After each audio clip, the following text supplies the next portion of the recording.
And the IPL is racing through the group stages as we get closer to figure out who is going to the knockoffs and who is going home. Welcome to the shiny side. I'm your host, Faris, and we have with us from Gurgaon is Vivek. Hi, how's it going, Vivek? Hi, everyone. Nice to be here again.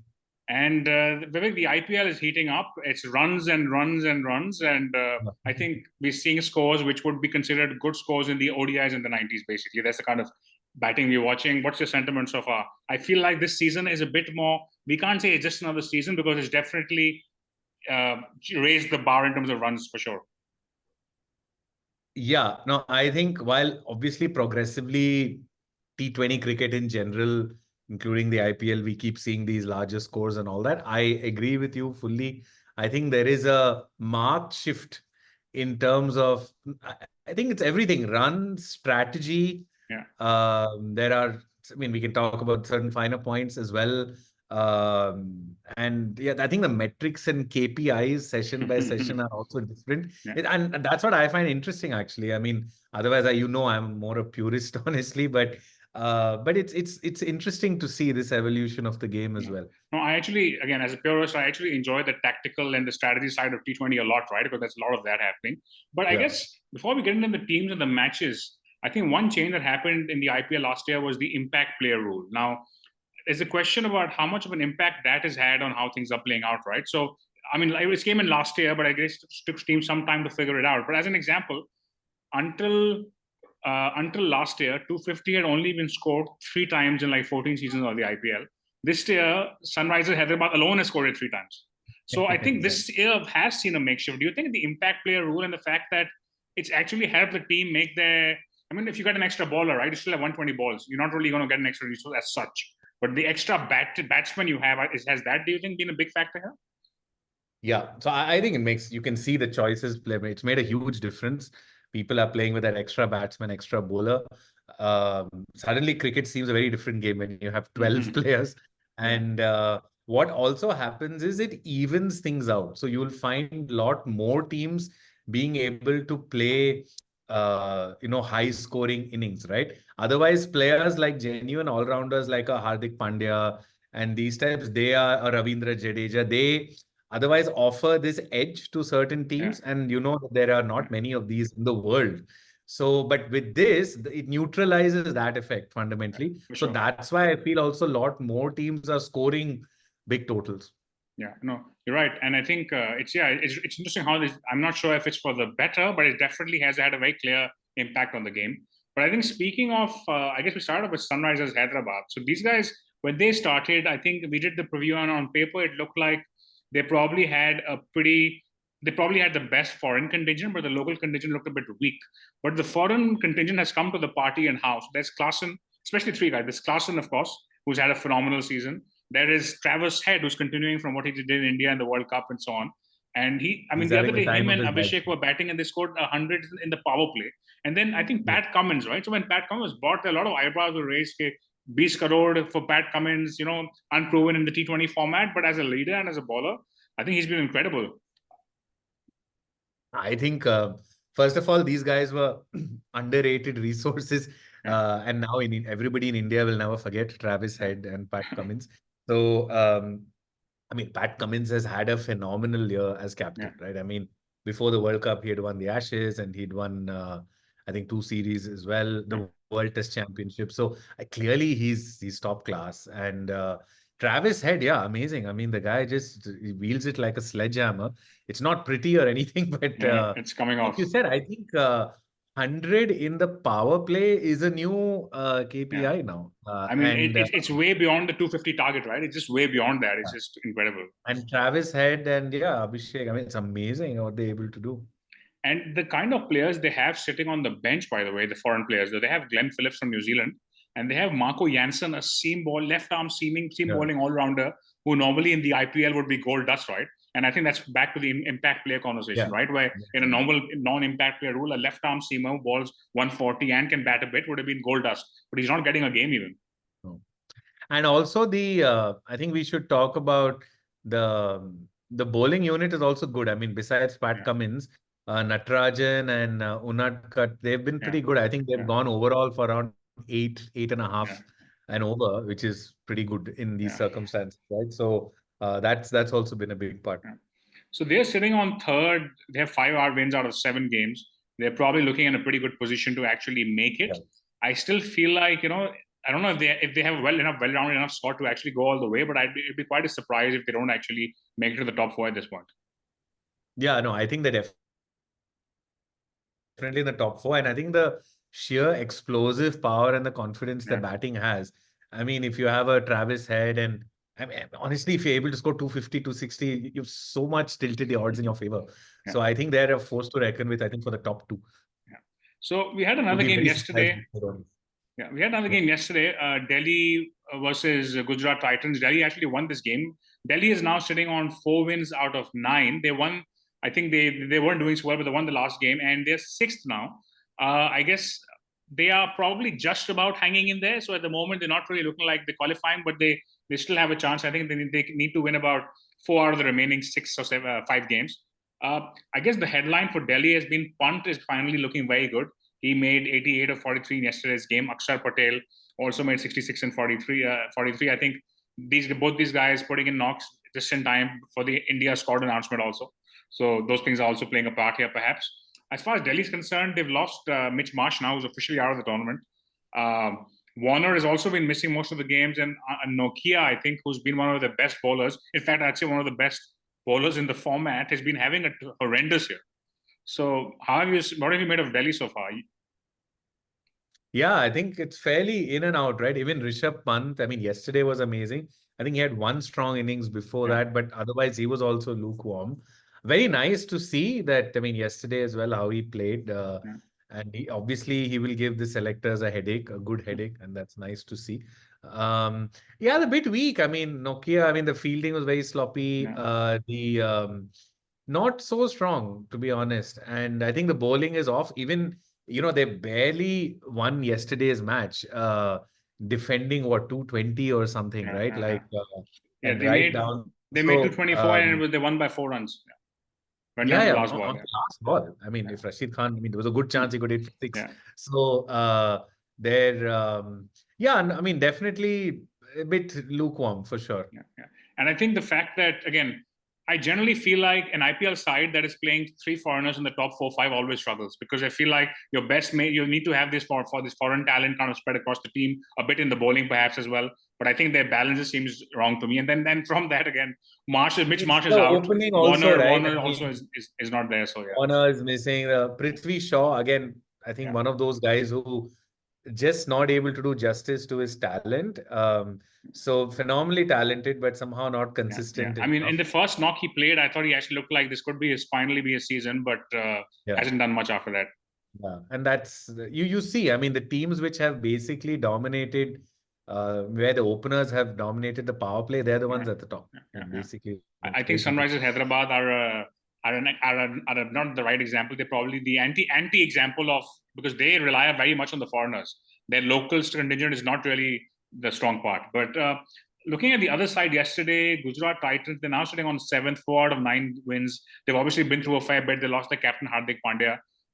They've lost Mohammad Shami, perhaps more importantly, depending on who you ask. I mean, Miller has been all right. I've been relying a bit on, I think it's about Rashid Khan and Shubman Gill. That essentially is what they're relying on. But I guess there isn't enough substance, I feel like, even in the squad, if you look at it, and they haven't really delivered. Yeah, it's tough. I mean, Shubman Gill's also not been as consistent as you would have liked. So I think that's made a big difference. Rashid Khan's a phenomenal player. I mean, like, there was this one match, now I forgot against who, but I think he won it pretty single-handedly with the bat. He almost made it yesterday as well. He's a top player in that team. But I mean, I think Ridhiman Saha, also with struggling, not hitting it very fluently. Then Tewatia, very experienced. Definitely, there was one game he won for them. But like yesterday, it didn't come through. David Miller's also, not a sure shot bet. So not. I mean, definitely Hardik. I guess Tewatia and Miller are the kind of guys we want to do their thing post the 12th over, right? And they don't have enough substance with the bat in the first half of the inning. The Shubman Gill pretty much. and that's about. Yeah. And he hasn't had the best tournament either. Like nothing like last year. Exactly. He hasn't batted, I think, till that 10th, 12th over in more than a couple of games. Yeah. So I think that's why they're struggling. So they look like they're struggling. There was a really good game a couple of days ago where CSK took on the Lucknow Yeah. Superchargers, and there in this game, both the teams were level on points, and the winner would finish fourth. So now look, LSG is sitting at the fourth spot. CSK actually made 210 with Gaikwad finally scoring 108 in like 64 balls, but then we had Stoinis scoring perhaps an even better 100. It's apparently the highest score ever chased down in Chennai and against Chennai. He made 124 in 63 balls. So incredible knock from him. And there was a few question marks about his spot in the side also. But he really came good. And yeah, I mean, CSK, they are now sitting on 4 out of 8 wins. They had 4 away games on a row, and they lost 3 out of 4. And you thought, when they came back home, they'll probably start winning again. But they also lost this last game at home now. So how are you looking at it? They're at number 5 now in the table, just under the 4th spot. How do you see CSK shaping up? Yeah, definitely slightly uncomfortable. I would not have expected them to lose to Lucknow they lost both their matches. And they had a good start, right? So they were sitting on, I think, 2 out of 3 wins at the beginning, or maybe They had 3 a out of good 3 for start. I think the team is very well balanced. They've got strong bowlers. I think that X factor in their bowling is clearly Pati Rana. The team looks very in sync. They've had a lot of consistency, right? With Stephen Fleming at the back. Dhoni is still very much there as the advisor, and Gaikwad is, doing a pretty good job as well. Rachin had a very good start to the tournament. So I think they were really tight. I mean, I think they're a very experienced team, and with Dhoni there, I would imagine they'll squeeze it to the top 4 for sure. Yeah. But yeah, the 2 slips against Lucknow was surprising. The first one was quite disappointing because they didn't even put up a good total, and Lucknow just steamrolled them. The second one was really crazy because they had a good finish to their first innings, brought it up to 211. And this is what is new in this tournament, right? Like, you're chasing 211, and I'm watching this match. The LSG's lost wickets, Rahul's gone, this is gone, and Stoinis is the only one batting. They need like 90 and 40 or something like that. And teams are winning these matches now. I mean, which 2 years ago would be game over, right? But now you keep watching. Yeah, exactly. I mean, it's unbelievable. And, I didn't think that Chennai, with that bowling attack, Deepak Chahar, Pati Rana, then the spinners they have, Dhoni, and that experience, that to let this team chase down 211, I was very surprised. But it was just, I think it was just the muscle of Stoinis that day. And like a couple of other things. So I think the last time we did the show, we spoke about how Rachin is a classic CSK player, spins the ball, plays spin really well. Did well in the first couple of games, but his performance has been a real drop-off since. They've actually left him out in the last game. So I think he's been a bit of a disappointment for them, Rachin Ravindra. Again, I guess the new captain, I mean, they've handled the transition a lot better than Mumbai has for sure. But I guess there's still a bit of a learning curve for the captain. If you look at LSG, on the other hand, they're sitting on 5 out of 8 wins. If I kind of look back, and I've seen most of the games, I can't really pinpoint onto who's standing out for them. So like, I think they had this Mayank Yadav who showed up incredible quick, but I think he won a couple of games for them, but then since then he's also gone out with a hamstring tear or something like that. But the incredible thing there is there's no clear outstanding performers like who's consistently doing it for them, but someone, I guess, is putting the hand up, and that's why they're sitting on the 4th spot with 5 out of 8 wins. Yeah, I mean, 2 of them were against Chennai. Mayank, I think that's a good explanation. That no one stood out. Rahul has not been consistent. In fact, I thought, his place for the World Cup is looking doubtful. Then he played one strong inning. So, but then again, he failed after that. Stoinis came through here. It's not been clear who's their hero. But they're number 4, so that's a pretty good situation to be in. And coached by Justin Langer, of course, right? So he's meant to be quite a brain and a general behind the scenes. So let's see how that turns out for them. I think another game a few days ago was again Mumbai Indians versus Rajasthan Royals, and Mumbai Indians made 179. Rajasthan chased it down by 9 wickets with 10 balls to spare. They had Jaiswal scoring 104 of 60. Now I just spoke about this with LSG, right? But the thing with Rajasthan Royals is that there's no dominant player there. Like on paper, there may be a Josh Butler, but Josh Butler and Jaiswal barely came to the party in the first half of the tournament. Yet they've somehow won 7 out of 8 games now, and they're probably looking like the team to beat. No, they're the strongest, very rounded batting and bowling. Jaiswal was one slow off the blocks, and now he's back. I think, again, this is all very interesting to see from the selection for Yeah, the World Cup team point of view. Jaiswal was coming in as the hot star, right, after performances against England, but had a slow start in the IPL. And yeah, last match, it was a return to form. Butler has, I mean, he had that century where he single-handedly won that game. Earlier, I think, was against RCB. And no, they're looking very strong. The bowling is particularly strong. I think that's and also why. when you have Ashwin and Chahal, you have tier 1 domestic spinners. Really, tier 1 domestic spinners, 2 of them. So it really makes putting the right balance easy. And then you have Trent Bolt, of course, right? So again, when you have those 3, and then you have Sanju Samson, who there may have been question marks about his captaincy and about his consistency. But this time, for the change, he's actually gone on and scored another 50 after the first game as well, right? He's been pretty consistent so far. And like you said, he's almost putting his hat in the World Cup squad discussion right now. Yeah. Yeah. No, I think Samson's missed the boat. Unfortunately, I don't think it'll make a difference. But yeah, it's good for him as a captain. And I think good for Rajasthan. I think they've been a team for a long time who've not delivered. I mean, that they won the first one, and then I don't think they won after that. Yeah. So they're looking the hottest team. The discipline in the bowling is super. With Trent Bolt and the 2 spinners you mentioned. Riyan Parag, I think, is this other star, right? Yeah. And who's really, I think, one of the guys who's come up and knocking on the Indian selectors board also.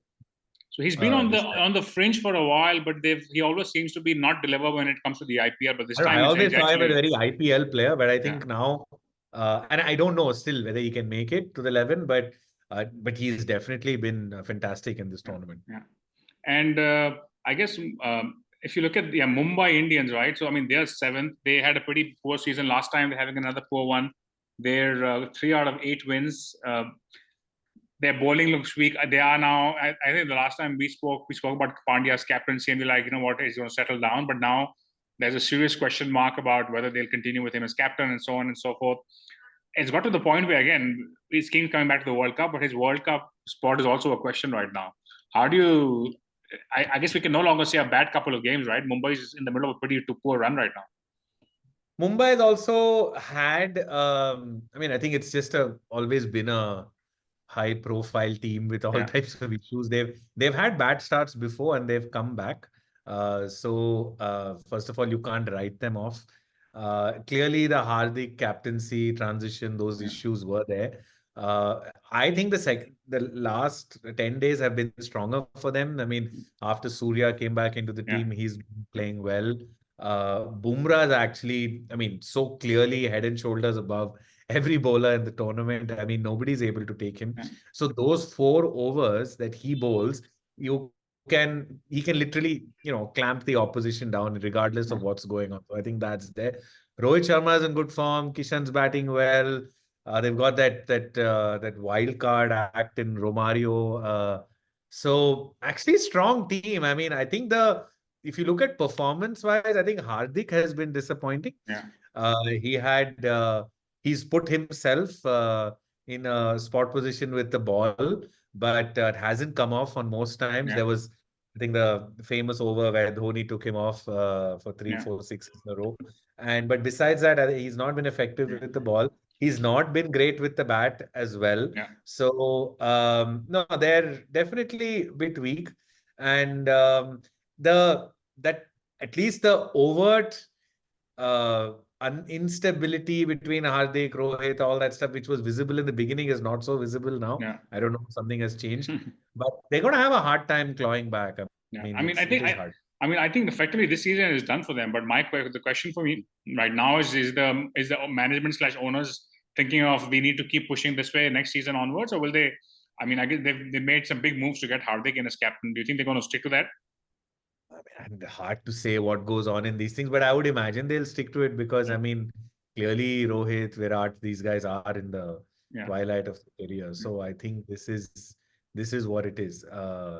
And the problem is, it seems like Hardik, again, it's hard to say, but it seems like he doesn't necessarily have the support of the Yeah. other seniors like Bumrah And and there's been so a couple of on. comments, right, where he mentioned, I think there was a game against CSK, he made a statement saying something along the lines of, but who the bowler had actually, he said what the difference was, the bowler had support from behind the stumps. And, Gilchrist and a Yeah. couple of people actually picked up on this. That seems like he's suggesting he does not have the same kind of support the other team has. So I was just reading between No, the I lines, didn't but see like, that. I think there's so much respect for MS Dhoni yeah, that I think that's a fair comment. I mean, the yeah, MS Dhoni does yeah. make a big difference. So I think we should have a word about MS Dhoni. He comes out walking, like Yeah. a big star, like a Bollywood star, swinging his bat, doing his stuff. He's, I think, striking at some 500 or something. and, It's and amazing. like somebody was saying, if they announce the impact player rule in international cricket, he'll probably make a comeback, right? Because he's incredible at coming in for 6 balls and hitting six sixes, and that's all But he's doing, right? remember, he's 42, 43 years old. He's not playing cricket for the Yeah, rest of the year, that's like the thing. That's the most everybody else. incredible part. Like, how can you not play cricket for 10 months and then come back and still play in that manner? That's the most incredible thing with all this. He looks fully sharp behind the stumps. He's marshalling the troops as well. And yeah, he's explosive with the bat, and Yeah, he's definitely made an impact with the bat. So fantastic tournament yeah. for MS. So I guess just a couple of more teams you want to look at. RCB, they're tottering one wing. They're Yeah, on the last spot, one win. Now, if you look at what's wrong with them, right? So if you look at T20 cricket and the IPL in general, you have two currencies as a team. You have your dollars, but you also have your foreign player spots. And it seems like too much of the dollars and the foreign player spots are eaten up by guys like Maxwell, Faf. I would even put Siraj in that category, and perhaps Virat as well, who are not delivering enough, or maybe to concentrate in the same thing, right? So these batsmen I'm naming all towards the end of their career somewhat. I mean, Faf is not even playing for South Africa anymore, and I feel like maybe they've been trying to do the same thing for like 10 plus years. It's clearly not working now. Siraj, tier one Indian, quick, having a bad season isn't helping either. But like, do you think it's I think what's RCB how is do you fix that? more RCB has always been it's one of those all-star teams which fails. I think it's more a team dynamic, and there's something else to it. It's not about. I mean, there was a time when they had Virat and at his peak, and Chris Gale, and you had AB de Dale Steyn, Villiers and Shane AB de Watson and like I think Villiers, Stark as well. and still they didn't win. So I think there's some other problem. They're a little bit unlucky as well, to be honest. They've come close. It's not that they've not. And I think today's game should just check. They did score Yeah. They 200 scored or just something. above 200 as we speak. Yeah. They're playing Sunrisers Hyderabad, and they scored Sunrisers, 204 so yeah, RCB. that'll be hard. Oh, Sunrisers 5-1. Oh, okay. So let's see.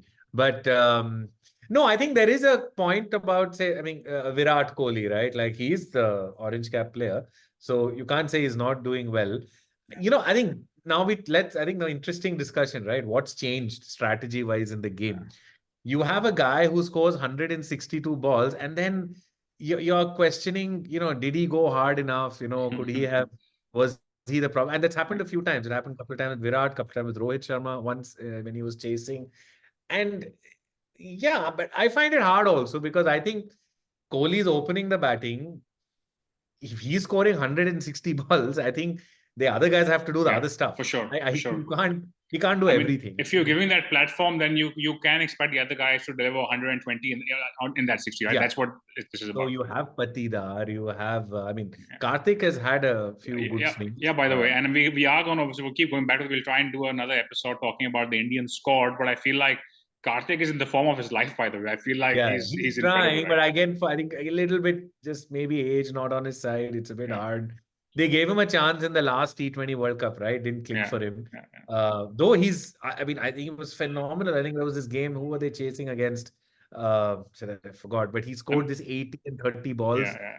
No, he's and they been. They so didn't win the close. game, but it was incredible knock. Yeah, No, and he clearly is coming. He's improved his vocabulary of shots, right? Like for those wide Yorker length deliveries yeah, outside the off stump, he's reverse sweeping them for 6. It's unbelievable what these guys are doing now. Yeah, seriously. And this guy, he's picking up these shots while doing commentary for Sky. That's the most incredible part, right? Like Yeah. that's his day job is commentary. Now he plays IPL for fun. Yeah. So So Karthik, very, very admirable.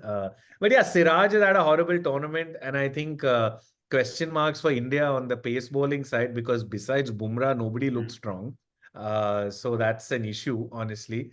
If Shami is injured, then Siraj, then I don't know. They're not going to take a chance with Mayank Yadav or Cheher or anybody else. I mean, Kohli could potentially go down as the best player never to win the IPL. In fact, no, I think that will happen. I don't and see. the joke in Pakistan is that Kamran Akmal has won more IPLs than Virat Kohli, because he played the first season for Rajasthan Royals and he actually won, him and Sohail Tanvir. Yeah. So no, Virat Kohli, I think, will have that hard time. They'll have to live with that tag of not winning that. But I only hope he can win an ICC tournament soon. That's I mean, he's won a couple, but not in a while, obviously. And not as a captain, no? That's true. And that won't happen either. Yes, that won't happen. Yeah, that is also not going to happen. So I guess the last team we're going to talk about is KKR. They're sitting second. They've kind of had the same formula for 10 years. Throw in Russell and Narayan, something will happen. But this time, Narayan with the bat has really come off. Iyer is the captain. I'm not sure if he's led them well, but you know what? They're sitting on second. They've won 5 out of 7 games. So even though his form hasn't been great, but it seems to be working for them. Yeah, Shreyas Iyer is, I think, a disappointment. I don't see him in the running, honestly. Yes, he did make a half century, I think, 2 days ago. But yeah, I mean, I don't know about the captaincy part, but as a batsman, not really creating waves. Yes, you're right. It's the same formula, Dre, Russ, and then his power. But yeah, they've done well. I think to be there where they are, for sure. Rinku Singh, by the way, another good one for them as a finisher, especially as a spin hitter, and again, potentially in the Indian squad for the World Cup also.